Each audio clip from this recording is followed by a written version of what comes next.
Hello, everyone, and welcome back to the Utah Film Pod. My name is Josh Terry, and my voice is back as well. I'm here with Danny Hatch, my co-host, and I've got Mark LaRocco along for the ride as well because we've got some good stuff to discuss. Some exciting things happening. We're starting to head into the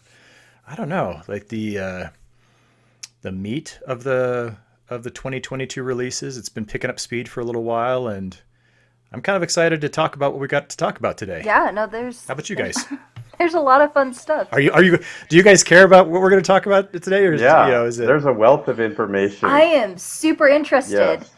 Yes. It will, yeah. You definitely ended on a cliffhanger last time because you said, after trashing all these other movies you were that's reviewing, right. Yes. like there was actually something I liked, and so I've been waiting so long to hear. Yeah. No, and I can report that I still like it, Wonderful. even a week, 2 weeks later. So we'll get to that in a moment. But we have some news first, right, Danny? Yeah. So no, it's interesting, and you brought this up, Josh, that we should cover it, but it's kind of funny because it's a trend happening, kind of more widespread. But basically, a big story that's been circulating around this week is that Netflix has just been plummeting with their stocks, losing subscribers, and this is a trend that we've been seeing all year long. And I didn't know how bad it was until I saw those articles this week. What I'd been following was last week the same thing was happening to Disney, and so it's just kind of, I don't know. It's very, very interesting to watch, and I've been trying to look around, do some sleuthing to figure out what is going on here, and I have the things that they're kind of pointing out is obviously there's a lot of competition now because there are just so many streaming services, and unfortunately Netflix has a lot of things going against it where with all this competition. They're, losing a lot of content because these owners of the content, they're like, hey, no, we want that on our new platform, right? And then another thing that really hurts them is that their streaming platform is their only source of revenue. So while all these other streaming platforms, they're having a hard time too, but they're still TV stations or big companies, right? Right. So so Netflix is definitely suffering the most. Well, and the numbers are they were 200,000 subscribers down, Mm-hmm.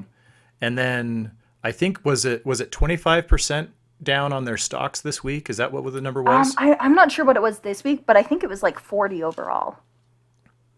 Yeah, it's been insane. Rough. Yeah, and so no, but I think I really like that point you make because, ever since I saw it, I've been kind of speculating, so what's the cause? Because I know that, one of the more newsworthy things has been that they have been announcing that, we're going to start cracking down on all of these shared accounts, right? You're not going to be able to get away with just taking mom and dad's password and letting them pay for your Netflix anymore, right? Stop and looking at me like that, so Josh. I'm I only have so much money in the bank. Right, but I don't think that 200,000 people would cancel their subscriptions out of spite because Netflix was going to start cracking down, right? And so I think it probably has more to do with what you're describing. And there's a lot too. There's a lot more definitely that I'd like to touch on, but yeah, sorry. Well, but no, I want to echo that point because the point that you made about, because I hadn't considered that, in that Netflix is associated with Netflix, whereas, Apple Plus is associated with Apple Computers, and Disney Plus is associated with the Disney Empire. And so these other streaming services, they can afford to, take a little more of a hit and take some risks where Netflix can't. And that I think is a really interesting point. That's a good point, and they've got other things too. Yeah, Amazon Prime, has Amazon delivery, Amazon subscription, and so there's a lot of other things that they do. I think every single one. I can't think of another streaming service like that where it's just a streaming service. At least one that big, I mean, I guess. As Hulu. big as Oh, Netflix. that's true. Well, That's so true. well, so because Hulu is bundled with ESPN and Disney, right? Right, because of their But their they But were on are their they own for a while. still? So I mean that's fair. Is that what they are? Yeah, I think They they're are all bundled now, affiliated. though. Yeah, yeah. Okay. Yeah. No, because I think that's because I was trying to think if there is anybody else that's just kind of On their own. on their own. I mean, mostly it seems like, Paramount or, HBO or somebody just decides, well, let's do it too. Let's launch our own streaming service, right? But yeah, so I think that Netflix is probably more vulnerable in that degree, and maybe I don't know. I mean, whenever we start talking about streaming services, I keep feeling like there's this weird dynamic happening that I haven't quite wrapped my head around yet, in that I don't know if I would say that it feels like we're reinventing the wheel, but the whole reason that people got sick of cable was that, oh well, I'm sick of paying a lot of money for 200 channels when I only watch 3, right?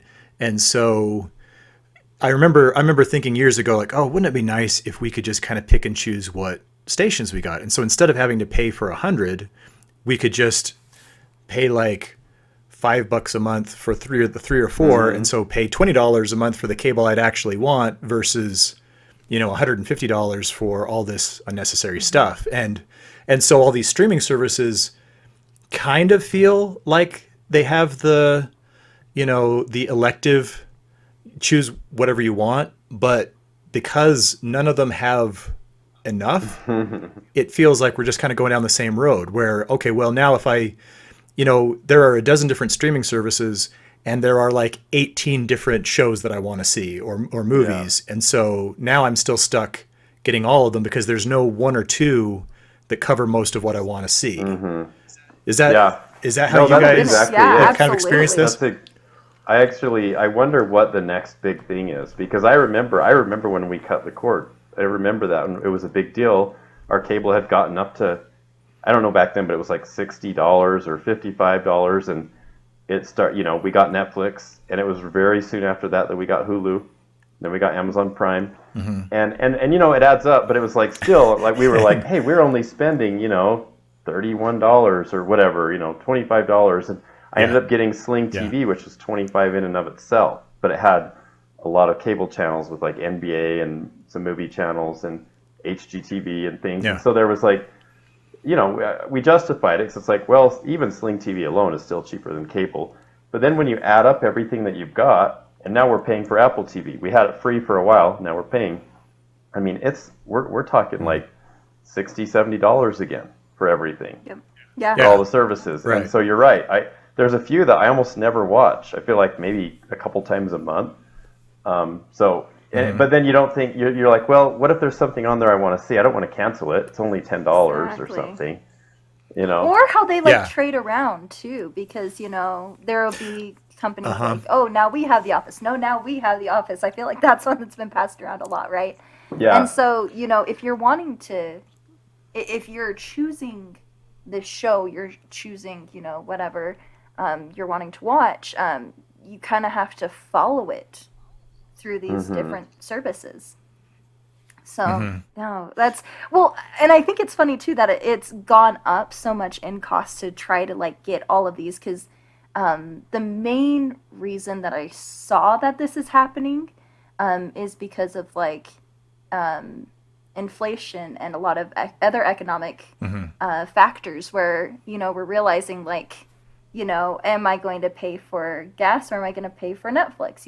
And so people are having to make these decisions where it's like these aren't super necessary, plus there are just so many now where you're kind of having to pick and choose your favorites. So Yeah.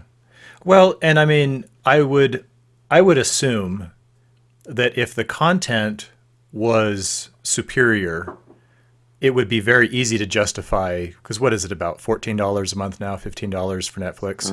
I don't know. I don't pay for it. You know, Well, you're going to have to edit that out. Okay. And you don't So want to here's the admit thing. that I to think the world. the I Netflix think- police are going to get Netflix is you. coming for you. No, with what you were saying though, with them cracking down, like I think that's more just a side effect of this, where like they're needing to make as Yeah. much money as possible. I know they have been trying out different things, or they're going to be trying out a couple of things where you can just pay a couple extra bucks to have it like have your account attached to another household. They're gonna. It looks like they're gonna come out with a cheaper subscription plan that's with ads.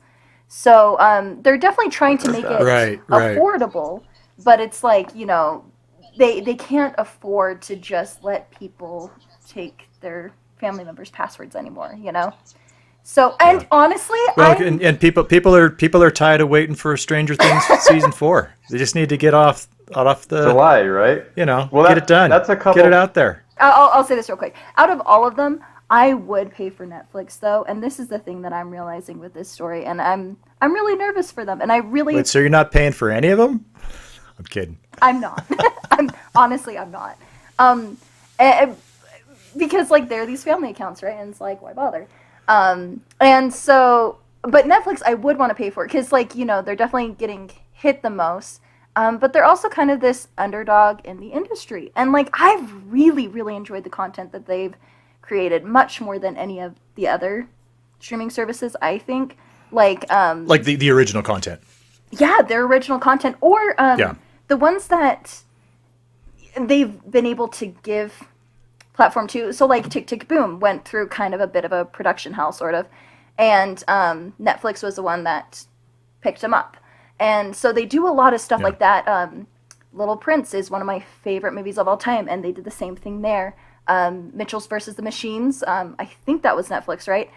Totally, I think snubbed at the Oscars, because I think if that movie had been released closer to the time Encanto was, like, I think we would remember, like, man, that was a good movie, you know? So just stuff like that. And I know they have their trash teen movies, but they know that.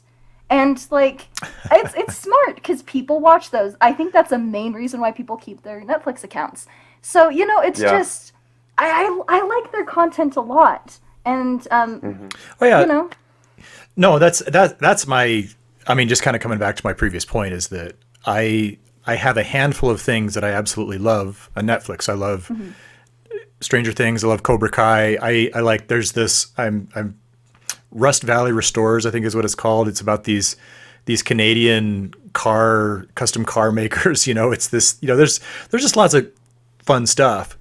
But then there's also like 2 or 3 things I like on Hulu. And then there's like 2 things that I like on Amazon Prime. And so that's the problem for me. And I wish that I could come up with a solution for it. Like, I have a solution. Is there a way that we could, I mean, because I guess the bundling is one idea, right? But, and I don't know, maybe I'm still just kind of bitter about the local Comcast bundling where, you know, I've got my internet and my cable all together and it has to be bundled. And rather than my price getting better with my long-term loyalty, they just keep raising the price. And so I don't know. I'm still searching for a solution and coming up empty. This is why you purchase your favorite things. Like, I have an insane DVD collection. Yeah, no, and I still do. I still like my favorites, and that's why I am still kind of cringing and gripping and hoping that they're going to put Coda out on Blu-ray somehow, because you know, I'm not going to buy an Apple Plus or Apple TV Plus or whatever it is just so that I can watch one movie every couple months or every few months or something. So have you not seen Coda yet? Anyway, I haven't still, because I don't have Apple Plus. Or at least, let me rephrase that. My parents don't have Apple Plus. I wonder if I could send you guys my password and username, because I think you should watch it. Yeah. Well, it was Josh's favorite, because Josh did see Is it Apple like forever listening? ago. it's Apple. Well, I am recording on a Apple laptop. So. Yeah. So no, that's the guess thing. so. Apple's Here's what always listening. Here's what I think about the Netflix thing. First of all, and this is more of a question. I know that Netflix, after Ukraine was attacked by Russia, Netflix canceled the Russian subscriptions, like subscribers in Russia. And so I Right. don't know Yeah, if I that think I heard factors that. in those first quarter numbers they just released, but if it does, that's a lot. That's got to be hundreds of Yeah. thousands of accounts. Well, I don't know Well, how and many, but No, internationally, maybe like, that's oh tens my of goodness, they have thousands. such a huge market outside of the U.S. because they do so Right, many like regional kind of right. things too. So, And, no, yeah, I yeah. bet and when that's playing a part. and when you look at Netflix too, so originality wasn't the original draw of Netflix. It was just movies, No. right? It was just being able to get a lot of movies without Right. having to go to Blockbuster or Hollywood Video, which don't exist anymore. Hmm. Neither one, but like at the time they did when Netflix very first started. But it became a way of like getting things just all at once without having to go to a place. Then they started doing original content. Like they gave a lot of money to David Fincher to do House of Cards. That feels like forever ago. But they started doing these series that Right. became critically acclaimed, and people would watch them. And that was one of the reasons I think people would sign up. Since just like with Coda on Apple TV, it was like the only place you could get certain series.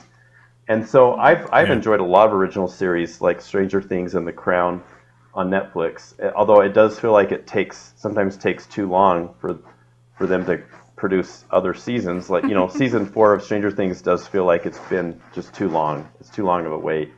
Well, And I I don't mean, know if it's because of the 2020's put pandemic or what. everything back a year. No, yeah. Oh, Yeah, yeah. No, it may it's be. it's a unique Yeah. circumstance, but no, but I think you have a point, Mark, in that the same thing that gives the creators more flexibility in terms of like how long each episode is, and they don't have the same kind of constraints, and they can release everything at once. Also, can kind of backfire when it's like, oh, well, we don't have to worry about having a new season ready every fall. We can just get it done when it's done. Yeah, And so, there's definitely a pro con relationship it is. to doing a streaming series instead of a traditional network series, which Right. I'm trying to think if I even are there any, maybe this is just kind of a side related question.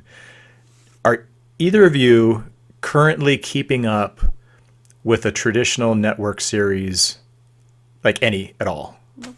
Like any NBC, CBS, ABC, are there any traditional format, Not at all. And I think that for me, anything that's you're why it's watching? been funny that you guys say that it feels like it takes so long for Netflix to come out with a new season. I feel like the new seasons jump at me, where it's just like all of a sudden it's like, oh, already? Because like I don't follow shows like that. I never have, Yeah, because I grew interesting. up with these streaming services. And so I don't know. I feel more like surprised when a new season comes out instead of like the whole, hey, it's fall. I should be getting a new season now. And I I mean, Stranger Things season 4 Yeah. totally, but like I kind of understood I that think because the everything's problem been pushed is back. I probably don't have enough shows that I'm watching right now. If there were a lot of shows to watch and there was always like, hey, there's this one this month and this one this next month, but it's just a few really that I'm kind of following. Like for example, Better Call Yeah. Saul is one. They finally put season Okay. 5, I think, on Netflix, and I just finished it last night. But I don't think I had watched. I mean, I think it had been a year or more since I had seen season 4, and they just put Yeah. season 5. So that one took a while, but the original content, it's got to be the way to go for them. Like I really think good, not just original content, good original content, right? That people want to watch. That's got to be the way Oh, to yeah. keep subscribers. And so what they've done is, and they also did certain things where they were smart. They would do comedy acts. They'd pay comedians a bunch of money to do these comedy hours where the only way you could see it, some of Right. the world's biggest comedians, the only way you could see it was on Netflix. But now you can see a lot of that stuff on Facebook and little reels on Instagram. I mean, there's other ways to see things that are clearly free. Maybe not the full thing, on those other platforms, but that was a big draw. The other thing that Netflix did is they actually started giving money to big time directors like Martin Scorsese to Right. do, Right. Irishman. He got something like 150 million to do this 3-hour movie that has de-aging technology that didn't work as well as I had hoped. I mean, it's still good, but like it still was just. I kept thinking about that. I'm like, I guess that's supposed to be De Niro like 35 years ago. Okay, all right, you know, um, but like, It's still yeah, it's still a little distracting. bit distracting, and I'm like, he spent a lot. They spent a lot of money on this, and they really were doing a big Oscar campaign, and they got into it about 4 years ago with Roma, where they were pushing it every year, trying to get Best Picture, Yeah. and never could. They get Best Director twice with Roma and Power of the Dog, but then they did like Marriage Story, The Two Popes, like you said, Tick Tick Boom. The only way you could see that basically is on Netflix.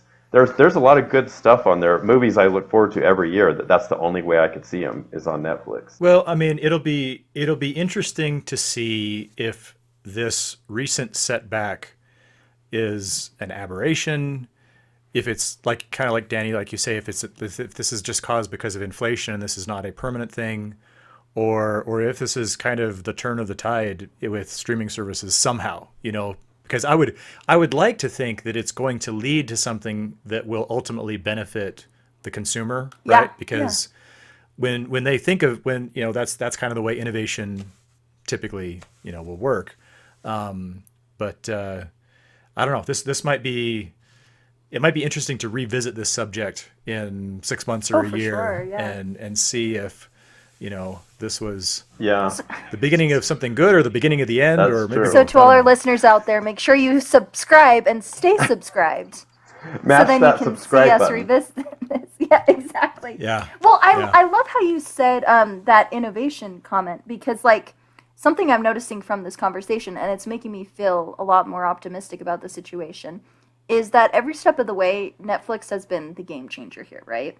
So they were the game changer first with Blockbuster, and they were making their own original content. Once there were other streaming services just showing things, and so I just think like maybe they're going to have something new. I don't know what. I'm thinking definitely Yeah. higher quality original content. I could see that.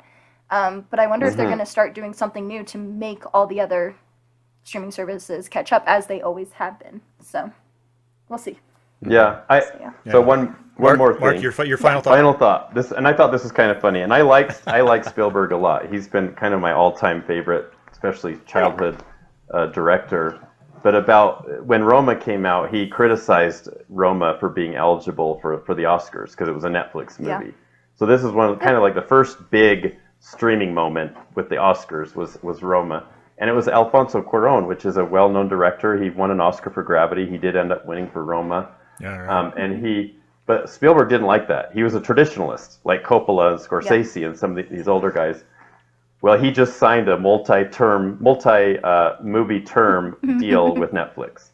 So this is Spielberg Oh, did he- getting with dragged Netflix? in by the Dang. great behemoth, one of the streaming behemoths of Netflix, and so We all we all succumb. so Netflix. Right, we all succumb Netflix eventually. is the Borg. It's the Borg.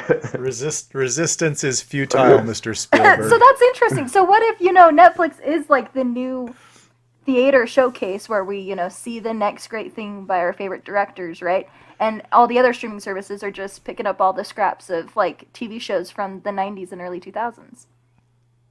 I don't know. Well, you guys know what else is inevitable? Yes. Nicolas Changing Cage. subject. He always pops up though, doesn't Nicolas he? He always pops up. Yeah. Cage.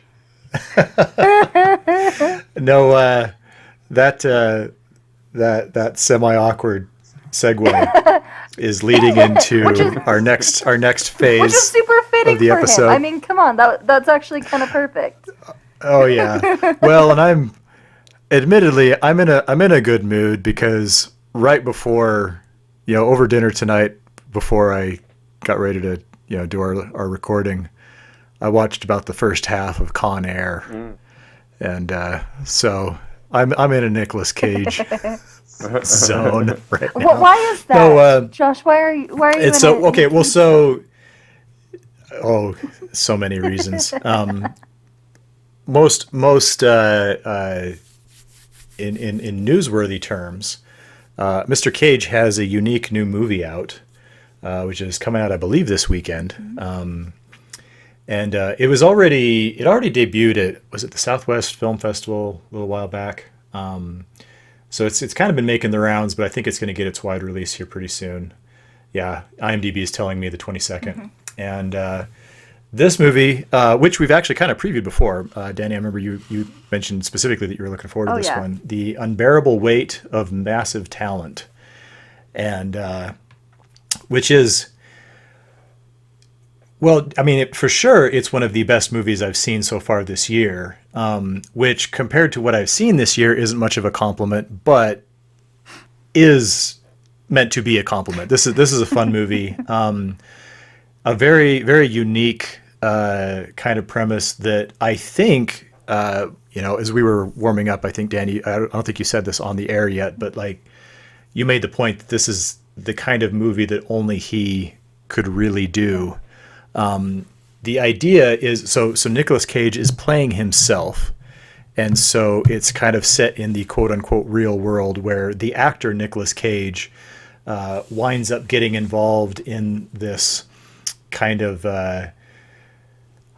it's not a caper, but it's kind of a CIA thriller type situation where he is himself. He's kind of on the outs. He's having financial issues. And he's having trouble getting the roles he'd like to play. He's got some family issues. He's got either an ex-wife or a separated soon-to-be ex-wife and a daughter that he's struggling to kind of connect with, and desperate to find financial opportunity.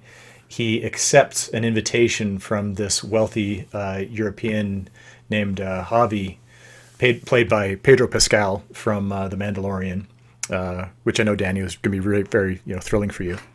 And he, Javi, wants Nicolas Cage to come and appear like at his birthday party. He's like this super wealthy guy, and so Nick is like, okay, fine, I'll do this. And in the process, Cage gets contacted by the CIA, who tells him that Javi is actually like connected to this international crime syndicate or something or other. And so the actor Nicolas Cage has to suddenly perform, and pretend to be a real life spy, and hijinks ensue. So, really fun movie. Tiffany Haddish is also in there. Sharon Horgan plays his, I can't remember, like I said, I can't remember if it's his ex-wife or if they're just separated. But I mean, it's really, this is really just kind of a opportunity for Nicolas Cage to do this zany meta performance. And there's this recurring bit where he keeps envisioning a younger version of himself as he looked in when he was at was it Wild at Heart, I think.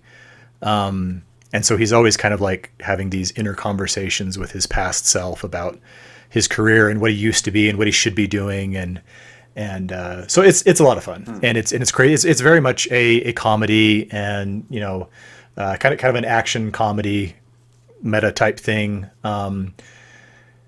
It's also, I don't know. Well, I mean, what else have you guys heard about this thing? Well, I've just seen the previews. What can I tell you? I've read that it is, the critics are loving it. I mean, I've read that it's, it is supposed to be really funny, and it's doing well, and I hope it has a lot of references to his movies.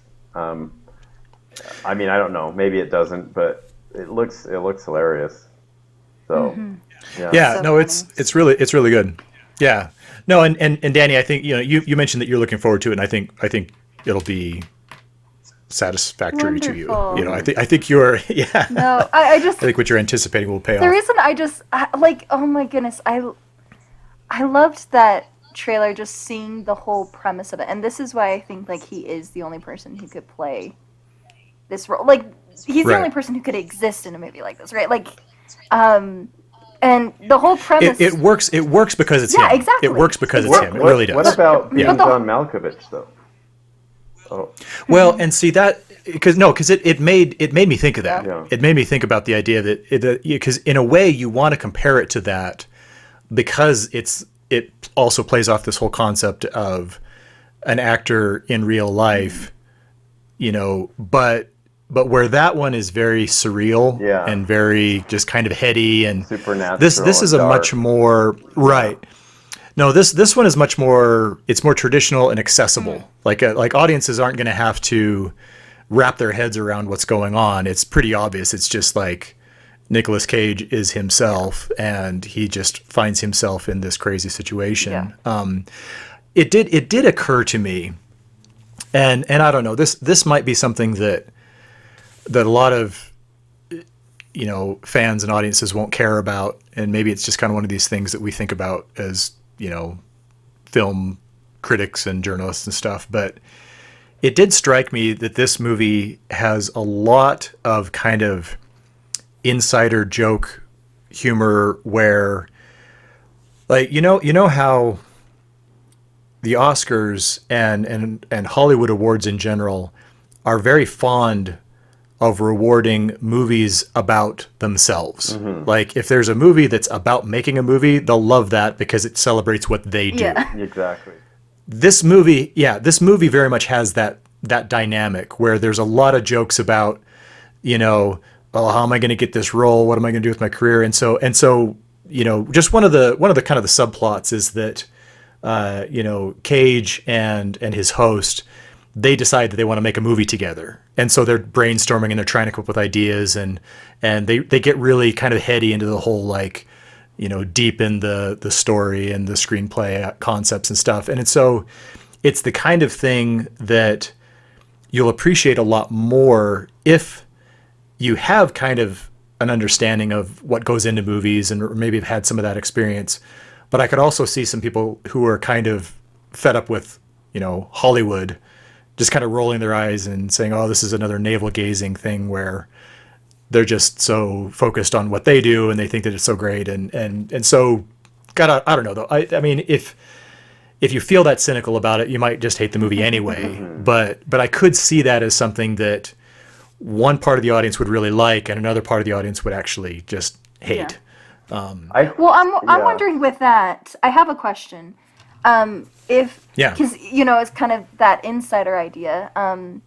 Does a lot of the plot also revolve around knowing Nick Cage very well?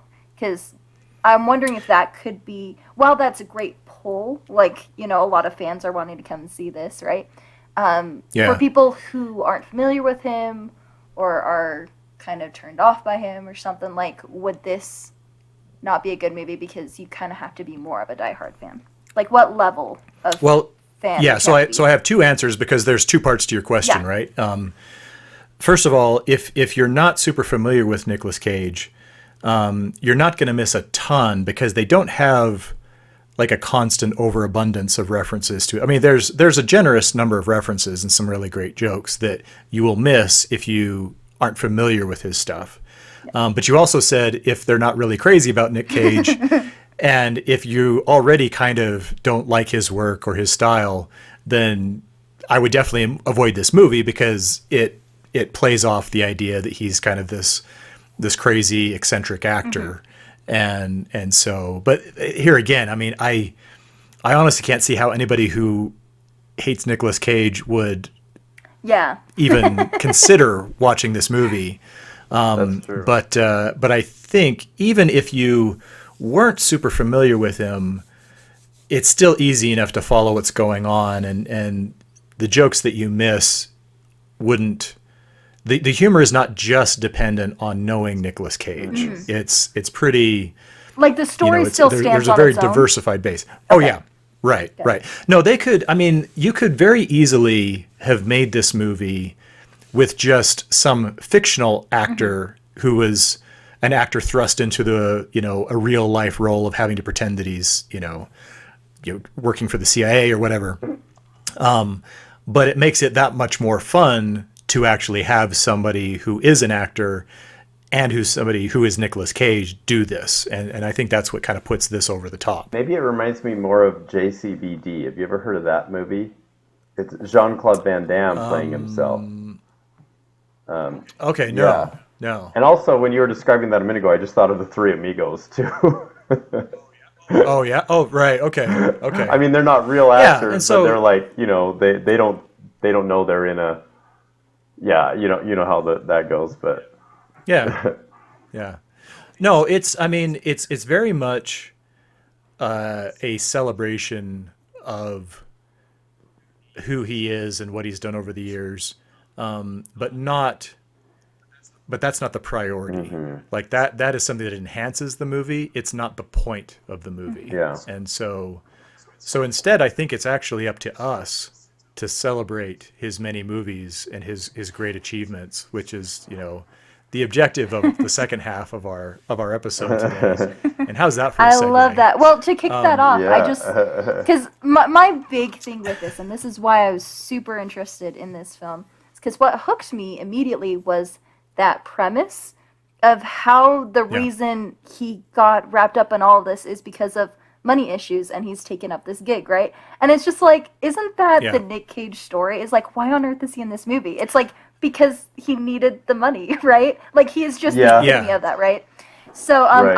I find that Right. something so fascinating about his career, and that's why I say like I feel like he's the only person that could pull this off because of that premise. It's like I a honestly good thought point. for a second this could be a documentary because I'm like, that sounds like something he would do, you know? It does, and it's not No, just it's not just to do anything for a paycheck, Nick Cage, but he's also doing it to please a fan, right? Like he's going to a Yeah, party yeah. for a big Yeah. fan who's very Right, wealthy. right. So it's like, yeah, does seem like Nick Cage, like there's stories of his generosity in addition to Yeah. his extremely like extravagant, lavish spending habits that got him into bankruptcy. But so he's had those both sides of him, like very generous, Yeah. but also spending money very poorly.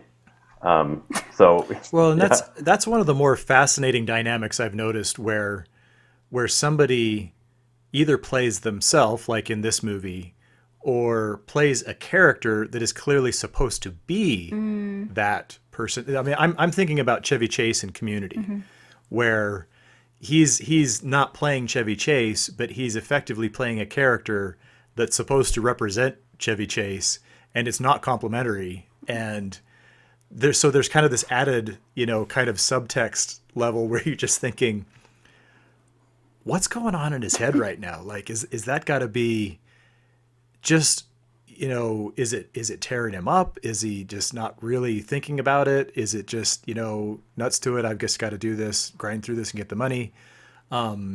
Because with Community specifically, I really don't know how Chevy Chase ever, would have signed on to that, really thinking, oh, well, this part is kind of making fun of me, and maybe that's part of what led to, all the friction and tension. stuff on set. Yeah. Yeah.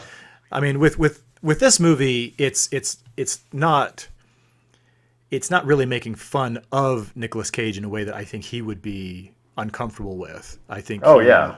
Well, is otherwise he wouldn't do enjoying it. the ride and in on the joke. Yeah. Right. Yeah. Right. Yeah. But that's what I mean is I wouldn't have thought that Chevy Chase would do what he did. Yeah. And- That's and probably so- true. That's a good point. And that's kind of my idea. It's But anyway, well. I mean, it's funny you mentioned Community because there's a Nicolas Cage episode of Community.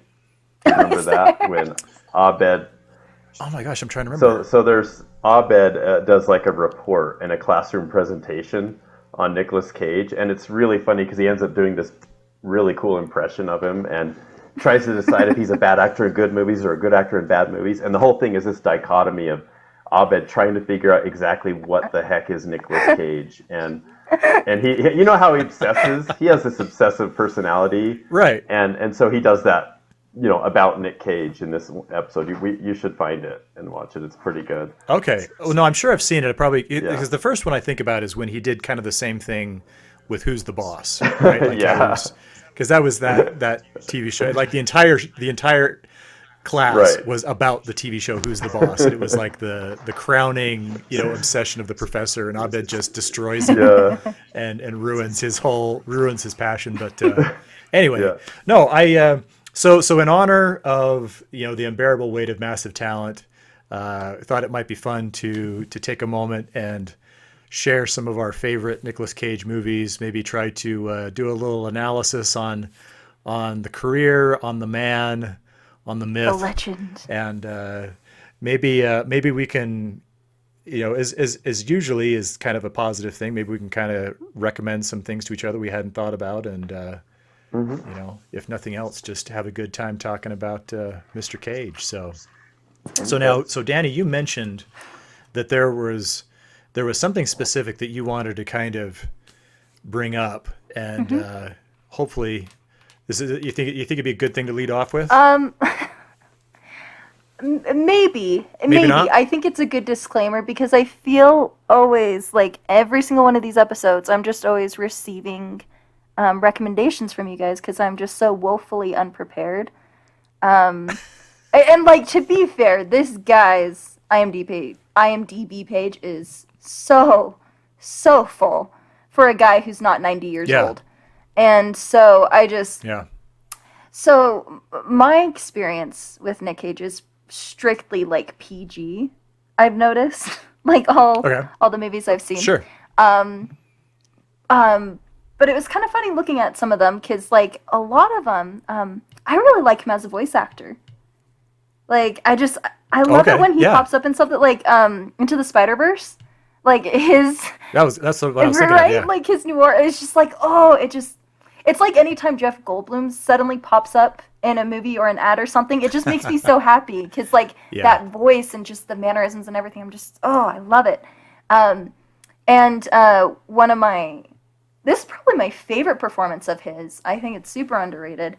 Is Astro Boy. He plays the dad in that. Have you guys seen that movie? No. Okay, yeah. So I think it's kind of like a lesser known animated cartoon, but it's kind of, I think it was adapted from like some kind of comic or something. And it's a really, really sweet story. Surprisingly sad about this scientist who has this genius son, and he loses him in an unfortunate accident, and he becomes obsessed with creating this robot version of his son. And Nick Cage plays this father, and he has to go through this arc of kind of not being there as a father, and then grieving over the loss, and then trying to cope with that, trying to, I don't know, become a good dad. Like, it's very, very interesting, and it kind of makes me tear up. It's very, very sweet. So I really like him in that one. Sure. Well, I mean, it's animated, right? So. And it's. This is why I couldn't start with this. This was my hesitation. No. Right there. No. Okay. Well, if you want something not animated, but PG, I want you to share your favorite Nicolas Cage stuff, whether it's animated or not. Well, and this might be my favorite all-time performance of his is in Sorcerer's Apprentice. He kills me. I think he just, because like I feel the same way about Nick Cage as I do with Jim Carrey, where I like it when they kind of reel it back a little bit, because they can go all out and everything. Yeah. But like in Sorcerer's Apprentice, he's this, guy with all these magical powers, but he's set up against this like really awkward kid, and he's the normal one, but he has these powers up against this like awkward kid with no powers, and there's just this interesting dynamic between the two of them, and he nails his lines in that one. He's so funny. So yeah, and he's not animated, so there. No, hey, I already mentioned I like this, but I completely echo your endorsement for his work in Spider-Verse. That was such a good movie. Such a good movie. Yeah, very much so. He has a very good voice, and so I think that's why I have to give the shout out to the animation stuff. And he's been in a lot. Like, I'm looking through, and I'm surprised. No, there's a lot more than I thought. It would take a very long time to make your way marathon style through Nicolas Cage's. I don't think you would want to, just because, like Bruce Willis, he seems to turn it in a lot of movies that just suddenly pop up on streaming services or True. And kind of, I don't remember ever hearing about that coming out, and that's not a good thing usually, And so there's definitely a lot of filler Nicolas Cage, And I think that's one of the things that makes him so insane. interesting. Yeah. Oh, well, Yeah. just Yeah. like the rate of production. Yeah, no, the frequency is absolutely insane. Could you imagine, like, okay, 2011, I'm seeing 5 things he was in. Like, the amount of work, and it's usually, like, at least 2 movies a year, sometimes, like, 3, or, like, Yeah. crazier where it's 5. Like, just, you're working yourself to death. It's insane. Yeah. That's a lot Well, of stuff. I mean, if he loves it, that's awesome, right? If he needs to do it, too.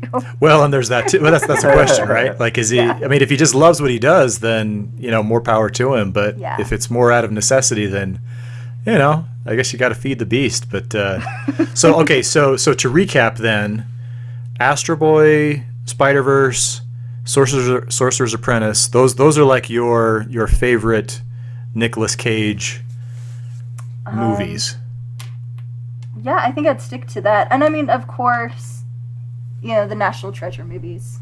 I think that's where I was first wondering knew if you'd him, seen right? those. I actually rewatched at least the first one. I think both of them a few months ago, and those are a lot of fun. They're definitely, Yeah. I mean, you kind of want to movies like that. I always want to like compare them to Indiana Jones and all that kind of thing, just because of like the exploring antiquities and all that kind of thing. But if it is what it is, and it's a lot of fun. And I enjoyed rewatching them. Basically, is what it would come down Yeah. to. No, and I love but, those kind of stories. That's why I liked Uncharted when it came out, and I find those adventure stories very, very fun. And I mean, also Nice. just the meme worthiness of it. I think I hear on a pretty regular basis that we need to steal the Declaration of Independence. Just like something in reference to that. That's right. I, Now, which reminds me, does Sean Bean die in that movie? Is this another one of his deaths, or is that one of the few movies where Sean Bean lives? At the risk We need to of see revealing a tallies spoiler, up against each- I don't know. I'm trying to remember. I haven't Yeah. seen these movies in a long time. This is just like my introduction to Nick. Gotcha. As Okay, a Mark. relapse. So Mark, I'm really curious to know if your favorite Nicolas Cage movies overlap with mine, because I suspect that they do. I bet you there's at least one. And- That was another thing I felt great And- about. I'm like, I know I'm not going to pick ones that you guys pick. Yeah. I think I know. So Mark, I'll Yeah. I'll let you go first so that you can claim ownership, and I'll scramble to find something worth saying afterwards. Okay. By the way, I like National Treasure a lot.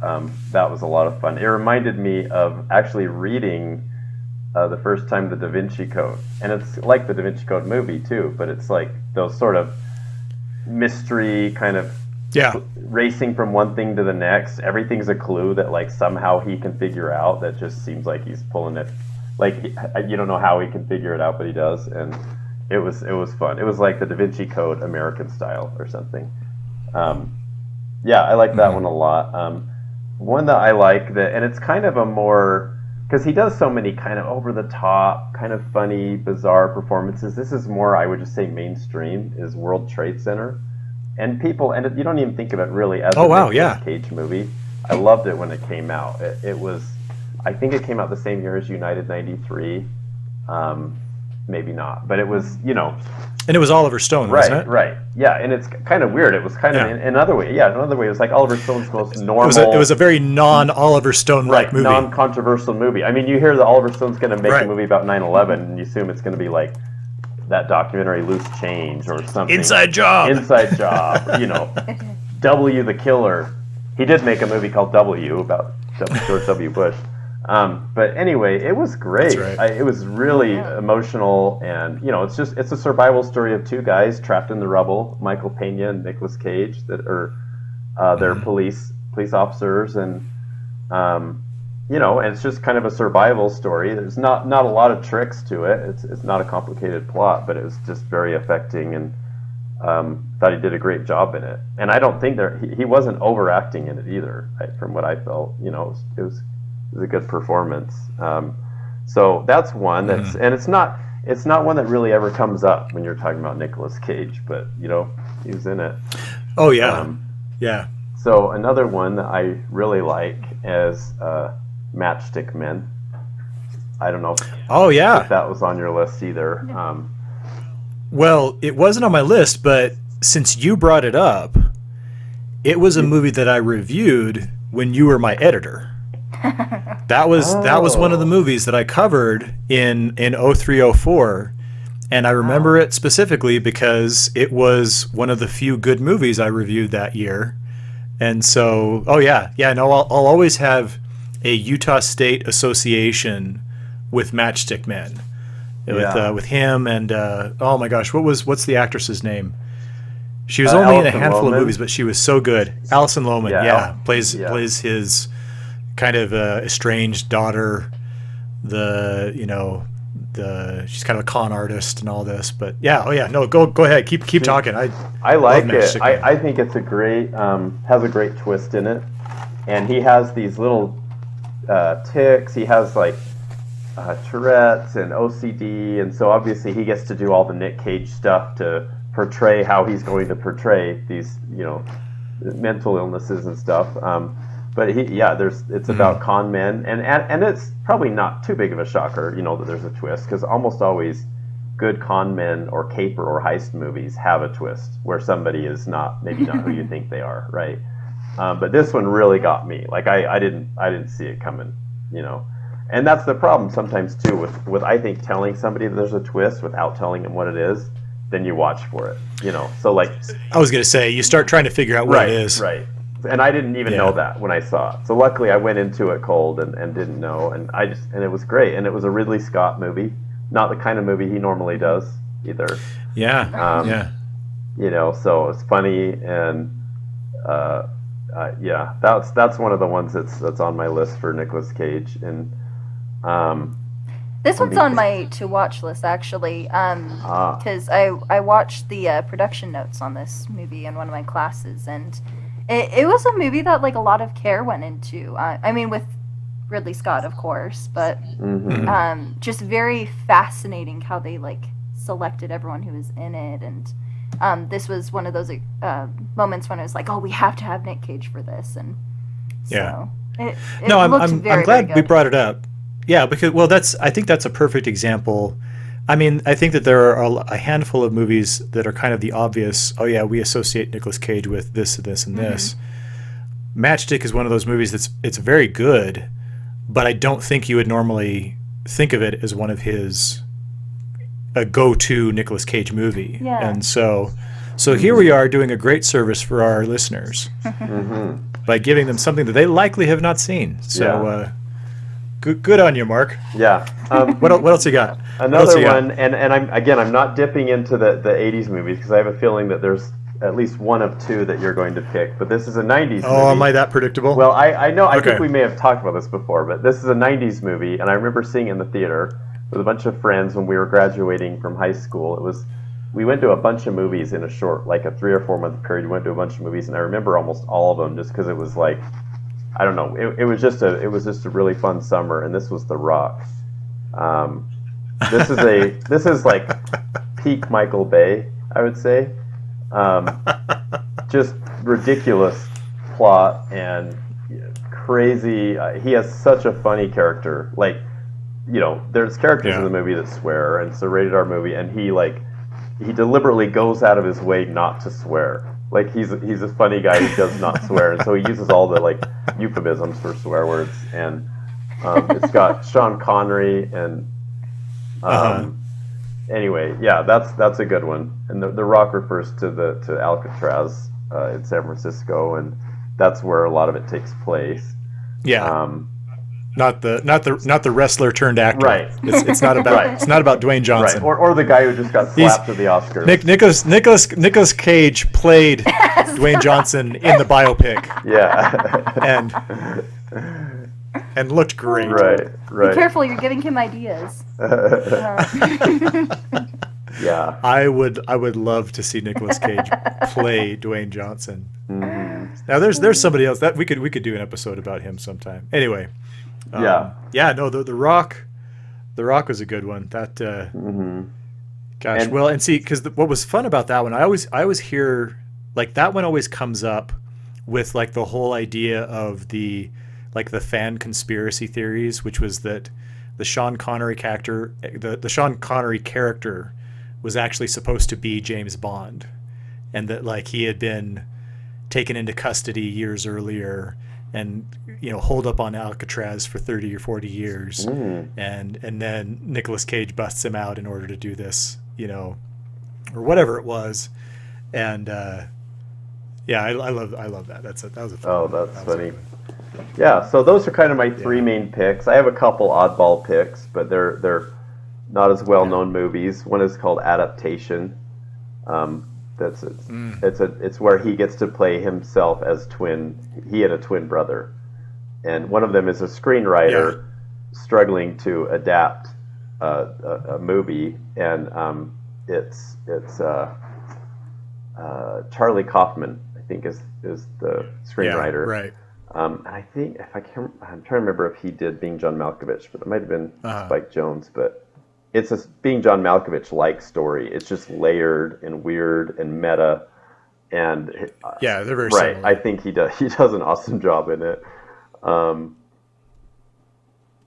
Well, and because I was going to say, because Adaptation was one of the ones I was thinking about as one of my favorites, but the way I would distinguish it is that I have what I would call my favorite Nicolas Cage movies, and then there are movies where I specifically love his performance, and there are movies that I think about him in terms of, oh, this is when he's really acting well, and Adaptation isn't necessarily my favorite Nicolas Cage movie, but I think it's one of my favorite Nicolas Cage performances. Like, I think he really does an awesome job.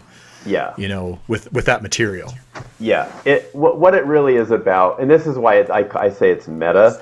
It's about this guy who's trying to adapt a book that's by Susan Orleans called The Orchid Thief, and this was actually one of the books that was on the list, Mike Sweeney's list at Utah State of nonfiction books he recommended to do the book report for the class. And he has writer's block, and he has all these kind of neuroses and all these problems and things that happen that keep him from being able to adapt it. And then elements of the book that would supposedly be fictional elements from, I guess nonfiction elements from the book, but things happen to him in real life that are drawn from characters from the book that just get just crazy, out of control. Just really weird things. He even has a relationship with the author of the book, in this movie. Yeah. And it's kind of different. Well, the best part of it for me, there are a lot of things I like, but I think one of my favorite parts is that his twin brother is not a screenwriter, but just decides spontaneously to take it up. And has this tremendous bout of beginner's luck because he's just writing schlock. Yeah, and his talentless twin brother suddenly becomes successful. Where the main protagonist Nicolas Cage character is just so far up the river and with writer's block and can't wrap his head around what he's doing. That's just it's a great portrait of the challenges and frustrations of the creative act, And, But yep. So that's a fun one. Yeah. Yeah. Did you have another quirky one you mentioned? Just Pig. I don't know if I mentioned that one. That's the recent one that I saw. That is kind of a lot more serious, meditative. Definitely not an overstated Nicolas Cage performance. It's interior, he's kind of a hermit living in the woods. He's got a truffle pig. He was I guess regionally famous chef there, but he's now kind of a reclusive guy, and his pig gets pignapped, and then it goes from there. And people have talked about it. They thought it would be I heard is this a John Wick thing? Yeah, I was exactly going to say that. I heard people joke, this is... It's a much more serious, much less bloody version of John Wick. Yeah, I heard people say, John Wick with a pig. That's what this is. And it's really not. It's not even close to as violent, for example. And it's quite good. And it's got some kind of unexpected dramatic elements that I liked, and kind of an unexpected, kind of ending. And so I liked it. Not really a crowd pleaser, especially not in the way that John Wick is. No. But yeah, that was another, just No, it's funny. The more I think about this, the more I think about this, I I remember growing up, and into adulthood as well. My parents would always kind of laugh about Michael Caine, because they would always just kind of chuckle at how Michael Caine could star in some of the best movies you've ever seen. Like, does some really incredible roles and some really incredible work. But then he could simultaneously star in just garbage, just like these absolute trash movies.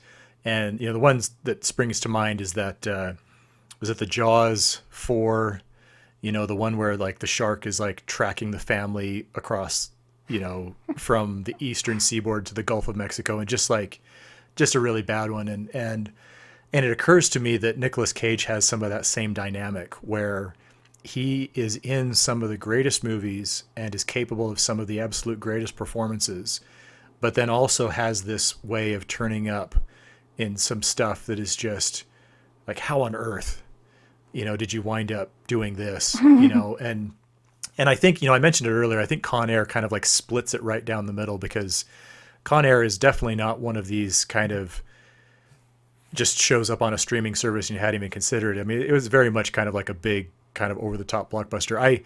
I thought that was a Michael Bay movie for a while. And when I was watching it tonight, I saw that Simon West, I guess, is the director, even though it feels very much like a Michael Bay movie.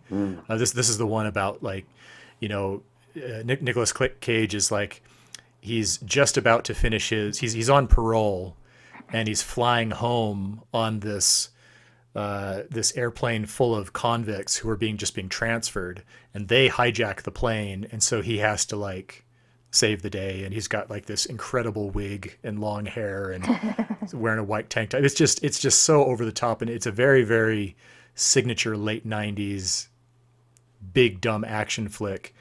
But what I found fascinating, because like I said, I looked up the director. This is a little roundabout, but bear with me here.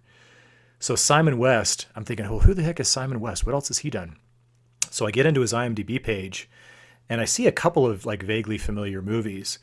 But then I go down to the beginning and I find out Simon West directed the Rick Astley video that is like the Rickroll thing from a few years ago, like the Never Gonna Give You Up. Simon West directed that music video back in the mid 80s. And I just thought that was the coolest thing to find out that the guy who directed Con Air also basically gave us the Rickroll. And so anyway, but back to Mr. Cage, because Con Air is definitely far from my favorite Nicolas Cage movie. And, Mark, you already mentioned adaptation, which, like I say, I think when I'm thinking about just really impressive performances, it's hard to think of one that at least for me was more kind of resonant and impressive and interesting. But my heart is always, just as you predicted, going to go back to the 80s to some of the movies that he did very first. And so Moonstruck is, I think I've mentioned Moonstruck before, haven't I? I talked about it on the podcast? Yeah, you talked about it, yeah. Yeah, because his role in that movie opposite Cher is so fun and so good. And, so there's just really quickly, like, Cher is kind of approaching early middle age, and she's single, and she gets engaged to Danny Aiello, who she doesn't really love, but kind of feels like this is her last chance because I think her first husband had died. And Danny Aiello asks her to go and invite his brother to the wedding because the two of them are estranged and he wants to make peace. And Nicolas Cage plays the brother, and Cher and Nicolas Cage fall in love, and it's this kind of crazy, but it's really kind of, it's not, I mean, it's played as a movie in reality, but there's a very kind of romanticized mythic New York kind of, almost a Woody Allen type of thing, where it's like this place is just, you absolutely would love to live in. I think it's set in Brooklyn, I think. But anyway, for anybody who has not seen Moonstruck, you've got to see Moonstruck. It is so good, and Nicolas Cage is, because he has his over-the-top moments, but they're put in such a good context that they don't they fit perfectly. You know, it's not, you know, it's not the kind of thing that's like, oh my gosh, Nicolas Cage is being Nicolas Cage, but it's like, no, there's such a fun vibe to this that you know, his madness fits the madness of the movie. But and so that one I will always adore. But Raising Arizona I might love even more than that, which is crazy. Mark, I know you know this one. Danny, have you seen Raising Arizona? I have not, but I know of it. Yeah. So this was the first Coen Brothers movie I ever saw. I know it's not their first movie because I think they did Blood Simple first. Yeah, they did that in '85. But Blood Raising, Simple.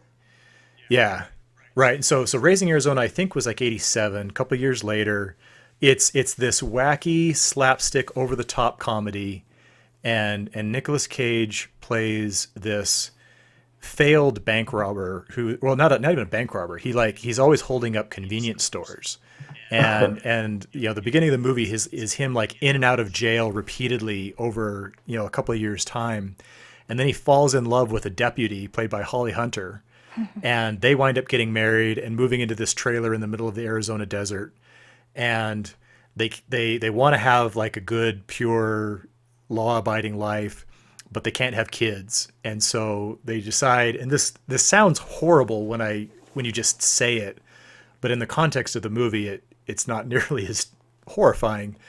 But there is a famous family in the neighborhood that has 5 kids, 5 little boys. And so they rationalize that, oh, well, we're just going to kidnap one of these kids because they still have 4 other ones. So they're totally covered. They won't even miss him. And then we're just going to raise this kid as our own.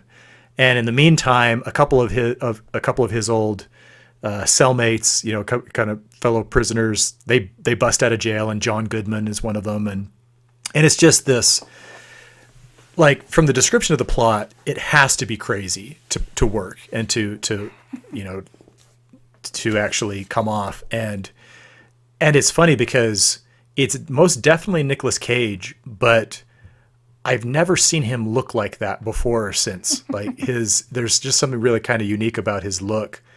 And it's still, you know, for all of the movies from the Coen Brothers that I have loved over the years, Raising Arizona is still my favorite. It's still my favorite. And it's hard to pick against that one for my favorite Nicolas Cage movie either. But Yeah. No, it's Yeah.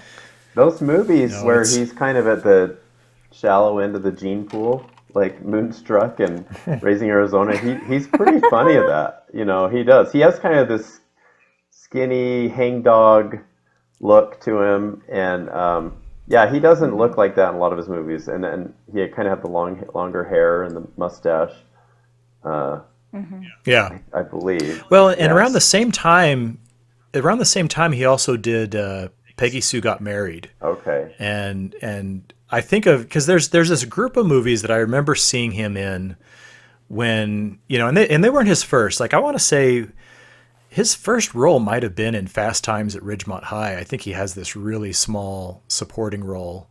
But these were kind of some of his first kind of big movies and more substantial performances. And there's definitely a kind of a common thread. Like, you know, even though he's playing different characters and different styles, there's his thing is definitely there. And it's set the stage for great things to come. Now, I have never seen, I'm trying to remember if he got nominated or won. I've never seen Leaving Las Vegas. I know that was a big one for He him. won. I haven't seen that Did he either. win for that I one? heard he won Best Actor, yeah. That was Yeah. I don't know, just kind of a drama about an alcoholic in Las Vegas. I don't really know much about it other than Right. what I Right. read. Sometimes, No, I've heard that it's terribly depressing. yeah, me You too. know, that it's because he and Elizabeth Shue are like on the outs in their respective lives, and they just kind of wind up, you know, destiny just kind of drops them together to commiserate, and so it's just like this powerful, heavy drama, but, you know, not the kind of thing you just throw on a Saturday night with a bunch of friends, you know. Mm-hmm. Yeah, interesting. I I don't know, haven't depending seen on what it. kind of friends you run with, I guess. something. Really quick, there's another one that's a kind of an interesting sci-fi movie he did called Knowing. I remember Ah, seeing it's on that. Hulu right now. Is it? Okay. Yeah. It's a fun kind of weird watch, and I saw it in the theater with Holly when we were dating. So I remember that because it came out in 2009, and we both really liked it. And it's not a movie that ever kind of gained any kind of following. I don't even think it did too well, but it's not that implausible. I mean, you kind of have to just Was that the one that's about the rapture? no, no, I don't think so. It is about it's an apocalyptic. It's got an apocalyptic vibe to it. It's not really a rapture, but anyway, yeah, it's one. I don't know. If you get into it, you might end up kind of liking it. Um, but yeah, I don't want to spoil it too much. It's just a movie full of like coincidences and codes and just strange occurrences, and he's kind of just figuring it all out, sort of like he does with National Treasure. But that's not really a sci-fi. Um, but yeah. Gotcha. But as far as you're Gotcha. saying, is there a bad like what's his worst movie?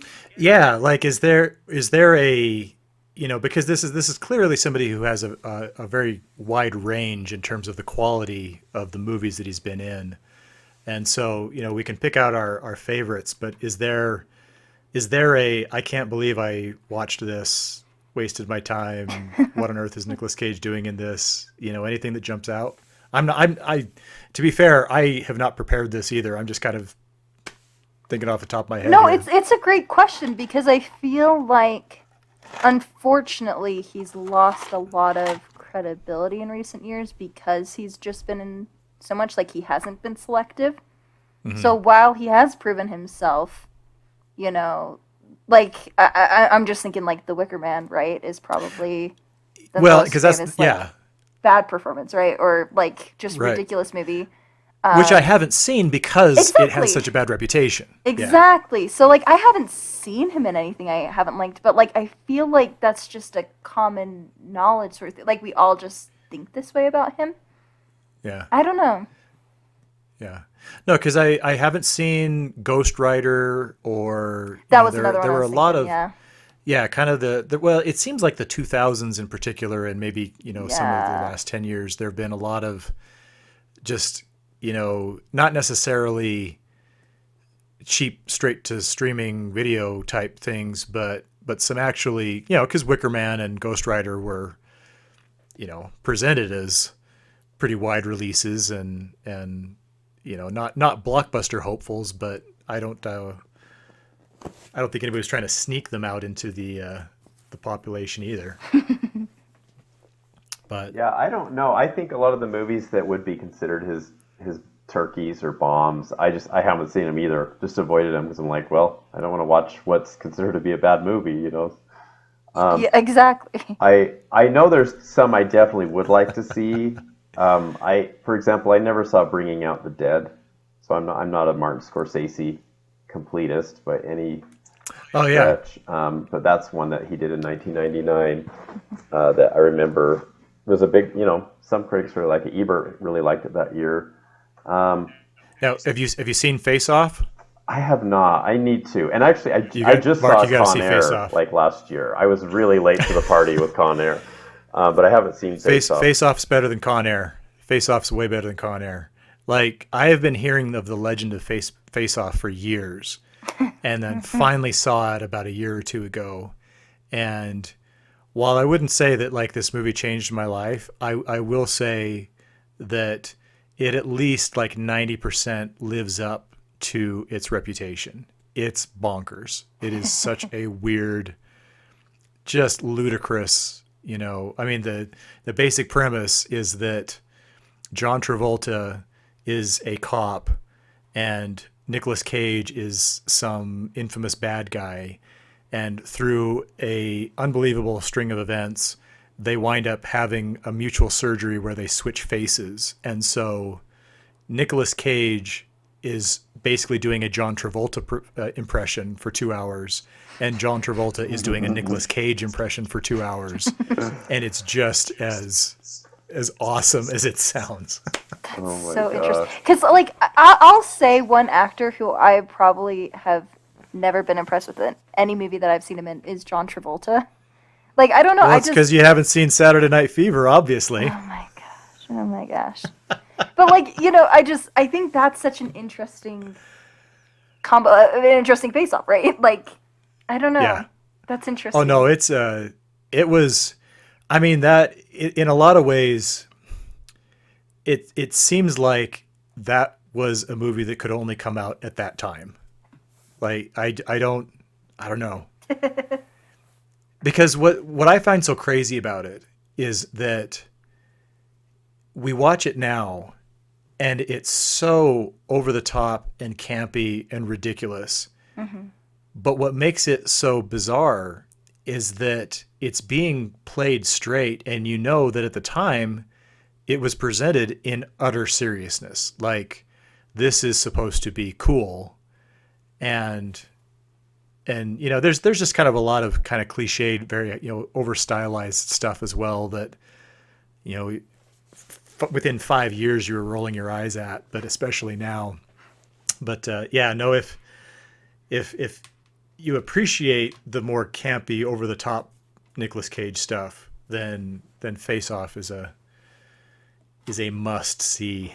I plan to see that. In fact, it's funny you mentioned that because I tried to look for it the other day on streaming. I thought it might be on one of the streaming services for free, and then it kept showing that there was one, but it was some TV series called Face Off on like Peacock or something like that. So yeah, I haven't seen it. Yeah. Well, it's not such a bad thing. It just means we have wonderful things waiting for us in life. Your life is about to become that much more enriched. Okay, well, that's going to do it for this episode of the Utah Film Pod. Thank you so much for listening and spending quality time reminiscing, hopefully on your end, of some of your favorite Nicolas Cage favorites. If we missed some and left some out that you'd like to share, then drop us a line, send us a message, and subscribe, and come on back, and we'll see you next time.